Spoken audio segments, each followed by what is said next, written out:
शुद्ध भक्त किसी भी परिस्थिति में विचलित नहीं होता, न ही वह किसी के प्रति ईर्ष्यालु होता है, न वह अपने शत्रु का शत्रु बनता है। वह सोचता है कि यह व्यक्ति मेरे विगत दुष्कर्मों के कारण मेरा शत्रु बना है, अतः विरोध करने की अपेक्षा कष्ट सहना अच्छा है। जब भी कोई भक्त मुसीबत में पड़ता है तो वह सोचता है कि यह भगवान की मेरे ऊपर कृपा ही है।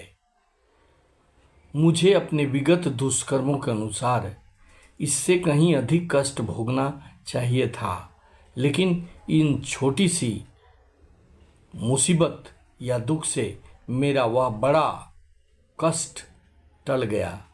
यह तो भगवत कृपा है कि मुझे मिलने वाला पूरा दंड नहीं मिल रहा है। भगवत कृपा से थोड़ा ही दंड मिल रहा है, अतएव अनेक कष्टपूर्ण परिस्थितियों में भी वह सदैव शांत तथा धीर बना रहता है। भक्त सदैव प्रत्येक प्राणी पर, यहाँ तक कि अपने शत्रु पर भी दयालु होता है। निर्मम का अर्थ यह है कि भक्त शारीरिक कष्टों को प्रधानता नहीं प्रदान करता, क्योंकि वह अच्छी तरह जानता है कि वह भौतिक शरीर नहीं है। वह अपने को शरीर नहीं मानता, अतएव वह मिथ्या अहंकार के बोध से मुक्त रहता है और सुख तथा दुख में समभाव रखता है। वह सहिष्णु होता है और भगवत कृपा से जो कुछ प्राप्त होता है उसी से संतुष्ट रहता है। वह ऐसी वस्तु को प्राप्त करने का प्रयास नहीं करता जो कठिनाई से मिले, अतएव वह सदैव प्रसन्नचित्त रहता है। वह पूर्ण योगी होता है, क्योंकि वह अपने गुरु के आदेशों पर अटल रहता है और चूंकि उसकी इंद्रियां बस में रहते हैं, अतः वह दृढ़ निश्चय होता है। वह झूठे तर्कों से विचलित नहीं होता, क्योंकि कोई उसे भक्ति के दृढ़ संकल्प से हटा नहीं सकता। वह पूर्णतया अवगत रहता है कि कृष्ण उसके शाश्वत प्रभु हैं, अतएव कोई भी उसे विचलित नहीं कर सकता। इन समस्त गुणों के फलस्वरूप वह अपने मन तथा बुद्धि को पूर्णतया परमेश्वर पर स्थिर करने में समर्थ होता है। भक्ति का आदर्श अत्यंत दुर्लभ है, लेकिन भक्त भक्ति के विधि विधान का पालन करते हुए उसी अवस्था में स्थिर रहता है और फिर भगवान के अति प्रिय होते हैं। लेकिन कुछ भक्त ऐसे भी होते हैं जो भक्ति करते हैं, भगवान पर अटल विश्वास करते हैं, लेकिन उनके मदद में पहुंचाए गए भगवान के जरियों का वे नजरअंदाज कर देते हैं। उन्हें समझ नहीं पाते, भगवान की कृपा को वे समझ नहीं पाते। एक गांव में बाढ़ आ गई। भयंकर बाढ़ के कारण वहां से लोगों को हटाया जाने लगा। वहां एक भक्त रहता था जिसको भगवान पर बहुत विश्वास था। उसको ले जाने के लिए जीप आया।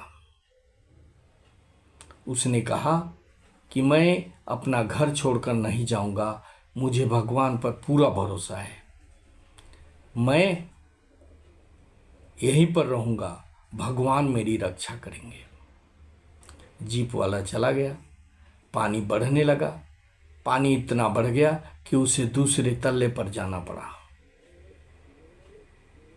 रास्ते में पानी भर गया, बाहर निकलने का कोई रास्ता नहीं बचा। उसी समय एक नाव आया। नाव वाले ने कहा, चलो मैं तुझे सुरक्षित स्थान पर ले जाता हूँ, तुम बाढ़ से नहीं बच सकते। तुम्हें बचना है तो मेरे साथ चलो। उस भक्त ने कहा कि मैं नहीं जाऊंगा, मुझे पूरा विश्वास है कि भगवान मेरी मदद जरूर करेंगे, मुझे जरूर बचाएंगे। नाव वाला चला गया और बाढ़ का पानी बढ़ता गया। पूरे दूसरे तल्ले पर भी, उसके घर के दूसरे तल्ले पर भी पानी भर गया। तब वह छत के ऊपर चला गया। उसी समय उसने देखा एक हेलीकॉप्टर ऊपर आया। उसने उसे लिफ्ट करने के लिए बोला कि तुम रस्सी को पकड़ लो, हम तुम्हें ऊपर उठा लेंगे और तुम्हें सुरक्षित स्थान पर पहुंचा देंगे। लेकिन उस भक्त ने कहा कि नहीं, मैं नहीं जाऊंगा, मैं यहीं रहूंगा, मेरी भगवान यहीं पर रक्षा करेंगे। और वह हेलीकॉप्टर में भी नहीं गया। पानी और बढ़ता गया, पूरा बिल्डिंग उसका पानी से भर गया और अंत में वह वहीं डूबकर मर गया। जब वह स्वर्ग गया तो भगवान से बड़ा क्रोधित हुआ और कहा, मुझे आप पर पूरा विश्वास था, मैं पूरा आपका भक्ति करता था, फिर भी आपने मेरा सहायता नहीं की, मुझे बचाने के लिए नहीं आया। तो उसने कहा, बेवकूफ़ इंसान, वो जीप, वो नाव, वो हेलीकॉप्टर क्या ऐसे ही आ गया था? भक्तों, भगवान को समझना पड़ेगा। भगवान स्वयं नहीं आते, वे किसी के माध्यम से हमारी सहायता करते हैं। अवसर हमें मिलता है, लेकिन उस अवसर को हम समझ नहीं पाते। उस अवसर को समझने की ज़रूरत है। जब तक अवसर को नहीं समझेंगे, भगवान खुद आकर हमारा किसी भी प्रकार का सहायता नहीं करेंगे। कोई न कोई माध्यम के द्वारा वो हमारी सहायता निश्चित करेंगे। हमें भक्ति करनी है, भगवान पर विश्वास करना है, भगवान जरूर हमारा भलाई करेंगे। लेकिन भगवान के निर्देश का हमें समझना अति आवश्यक है। जब तक हम इसे नहीं समझेंगे, तब तक हमें भगवत कृपा का एहसास नहीं हो पाएगा। जो भी शास्त्रों में कहा गया कि भगवान विपत्ति के समय हमारे पास आते हैं, वो निश्चित रूप से आते हैं। समझना इस बात का है कि हम उसे समझ पाए कि ये भगवान की कृपा है, तभी हम सुरक्षित हैं।